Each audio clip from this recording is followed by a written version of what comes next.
Question number 18 start करते हैं। On a horizontal plane there is a vertical tower. Horizontal plane ये हो गया, there is a vertical tower ये हो गया, with a flag pole on the top of the tower. Tower के top पर एक फ्लैग है। टावर को थोड़ा सा और हाई करते हैं। इस टावर के ऊपर एक फ्लैग भी लगा है, ठीक है। On the top of the tower at a point 9 meters away from the foot of the tower, यानी कि ये है टावर का फुट। ये हाइट किसकी है? ये हाइट है टावर की। और ये हाइट किसकी है? इसके लिए हम एफ लिख लेते हैं, ये फ्लैग की हाइट है। अब इनका कहना है from at a point 9 meters away, यानी कि एक पॉइंट है जो 9 मीटर दूर है। कहाँ से? From the foot of the tower. Tower के फुट से 9 मीटर अवे, मान लीजिए ये पॉइंट है, यहाँ मेंशन कर देते हैं दिस इज 9 मीटर।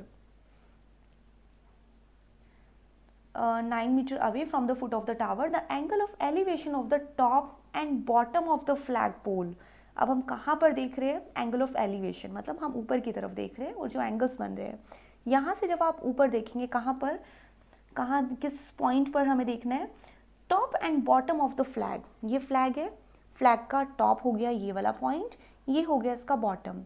तो जब हम इस पॉइंट पर देख रहे हैं ना, तो दो एंगल्स बन रहे हैं, 60 डिग्री एंड 30 डिग्री। तो इन दोनों पॉइंट को हम यहाँ से ज्वाइन कर देते हैं। तो एंगल आप कौन से लेंगे? आप ये वाले एंगल्स ले सकते हैं, है ना। सो ये जो दो एंगल्स बन रहे हैं, एक 60 डिग्री का बन रहा है और एक 30 डिग्री का बन रहा है। सो ये एंगल 30 डिग्री का और ये 60 डिग्री का। मैंने तो सिर्फ इनके छोटे और बड़े एंगल्स से भी इनको जज किया। आप इनको ऐसे भी पढ़ सकते हैं, रिस्पेक्टिवली मेंशन है। टॉप का एंगल पहले लिखा है और फिर बॉटम वाला एंगल लिखा है, 60 degree and 30 degree. Find the height of the tower and flag pole mounted on it. तो इन दोनों की हाइट हमें टी और एफ की फाइंड आउट करनी है। बहुत ईजी है। दो ट्रायंगल हमें दिख रही है, 30 डिग्री और 60 डिग्री वाली। दोनों के अंदर आप टेंजेंट लगाइए। आप बेस में रखिए 9 मीटर। एक वैल्यू जो टावर की है वो आपको 30 डिग्री वाली ट्रायंगल से मिल जाएगी। फिर दूसरी ट्रायंगल में जाइए, वहाँ पर भी यूज़ करिए। वहाँ पर एफ प्लस टी आप परपेंडिकुलर लेंगे और बेस कितना लेंगे? 9 मीटर। दोनों के अंदर टेंजेंट लगाने से आपको वैल्यू मिल जाएगी। अब आप इसे पॉज करके अपने आप करके देखिए, ठीक है। सो फर्स्ट ट्रायंगल, मैं यहाँ पॉइंट्स लिख देती हूँ, ओ ए, इसका नाम अगर बी और सी ले, तो इन ट्रायंगल मैं यहाँ दो पार्ट्स कर देती हूँ इस डायग्राम के। इन ट्रायंगल ओ ए सी, एक तो ये ट्रायंगल लेते हैं, दूसरे इन ट्रायंगल ये पूरी ट्रायंगल बी ओ ए। इन दोनों ट्रायंगल के अंदर जो एंगल्स हमें नज़र आ रहे हैं, एक तो वो ट्रायंगल जिसमें 30 डिग्री का एंगल है, ठीक है, और वो ट्रायंगल जिसमें 60 डिग्री का एंगल बन रहा है, ओ ए बी, ठीक है। सो इन दोनों ट्रायंगल में जब आप टेंजेंट लगाएंगे तो क्या होगा? यहाँ पर लगेगा टेंजेंट 30 और इसमें लगेगा टेंजेंट 60, यानी कि परपेंडिकुलर अपॉन बेस। यहाँ पे भी परपेंडिकुलर अपॉन बेस। टेंजेंट 30 की वैल्यू 1/√3 इक्वल परपेंडिकुलर कितना है यहाँ पर? 30 डिग्री वाले ट्रायंगल में, इसमें परपेंडिकुलर हमारे पास t है which is the height of the tower. So t और बेस 9 है which is already been given. Cross multiply करेंगे तो 9 हो गया t√3, ठीक है ना। आप चाहे तो यहीं से टावर की वैल्यू फाइंड आउट कर लीजिए। सो कितना आएगा? 9√3 यहाँ डिवाइड हो जाएगा t। रैशनलाइज करके टावर की हाइट आप यहीं से ऑब्टेन कर लीजिए। सो 9√3 इंटू √3 इंटू √3, यही होता है रैशनलाइजिंग। ऊपर करते हैं multiply, that will become 9√3 divided by 3। 3 और 9 डिवाइड हो गए तो बचा 3√3।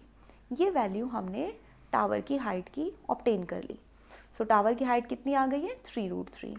अब आते हैं हम अपनी दूसरी ट्रायंगल में, जिसमें टेंजेंट 60 लगाने पर परपेंडिकुलर अपॉन बेस आ रहा है। परपेंडिकुलर क्या है?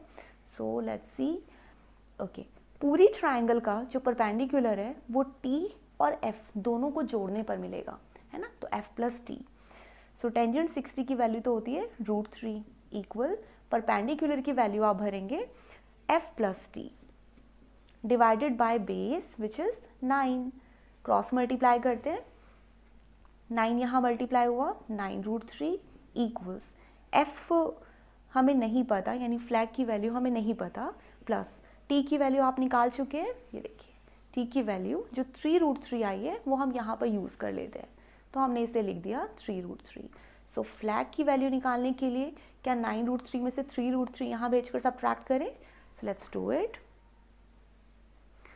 9√3 माइनस 3√3 इक्वल्स फ्लैग की हाइट, ठीक है। सो 9 में से 3 गया, 6√3 इक्वल्स फ्लैग 6। और अब आप चाहें तो वैल्यूज़ √3 में छोड़ दीजिए या फिर √3 की वैल्यूज़ को मल्टीप्लाई कर लीजिए। आंसर्स आई थिंक ऐसे ही है, so I put it the same way. So flag की जो हाइट है वो हमें मिल गई है 6√3 और टावर की हाइट हमें मिल गई है which is 3√3 and this is in meters. आप पूरा मेंशन करेंगे height of the flag and height of the tower, ठीक है।